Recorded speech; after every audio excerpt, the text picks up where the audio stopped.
Hi, ഞാൻ പറഞ്ഞില്ലായിരുന്നു ഞാൻ എൻ്റെ ഫ്ലാറ്റിൻ്റെ സൈഡിൽ കൂടെ പോകുന്ന ആ പുഴ കാണിച്ചു തരാമെന്ന്. ഇത് ചിത്രപ്പുഴയാണോ എന്നൊന്നും എനിക്കറിയില്ല. കുറേ പുഴകൾ ചേർന്നൊരു സ്ഥലമാണ്. 3 പുഴകൾ ചേർന്നൊരു മൂലയാണിത് കേട്ടോ.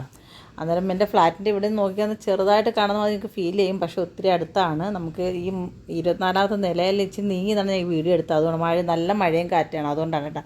പിന്നെ ചെറുതായിട്ടൊരു കുഞ്ഞ് ചെടികളൊക്കെ ഞാൻ കുറച്ച് വെച്ച് പിടിപ്പിച്ചിട്ടുണ്ട്. മണി പ്ലാന്റ് ഉണ്ട്, അതുപോലെ തുളസി വെറ്റിലയുണ്ട്, പിന്നെ അതുപോലെ നമ്മുടെ ശംഖുപുഷ്പം, പിന്നെ നമ്മുടെ പുതിനയില ഉണ്ടല്ലോ, അത് കടയിൽ നിന്ന് മേടിച്ച സമയത്ത് ഞാൻ കമ്പ് കുത്തി വെച്ചത്, പക്ഷെ അത് കിളിച്ചു കേട്ടോ. ഇതാണെങ്കിൽ നമ്മുടെ ഞവരയിലെന്ന് പറയും, പനിക്കൂർക്ക, അതാണ് കേട്ടോ. അതൊരു പുതിയ തരത്തിൽ. പിന്നെ തുളസിയും മഞ്ഞളും കൂടെ ഒരുമിച്ച് വെച്ചിട്ടുണ്ട്. പിന്നെ ഈ മല്ലിയുടെ അതും ഞാൻ നമ്മുടെ പച്ചക്കറി കടയിൽ നിന്ന് മേടിച്ച സമയത്ത് ഒരെണ്ണം കിളിച്ച് തന്നു, അതുകൊണ്ട് കുത്തി വെച്ചാൽ. പക്ഷേ എന്തായാലും അതും കിളിച്ച് വന്നിട്ടുണ്ട്.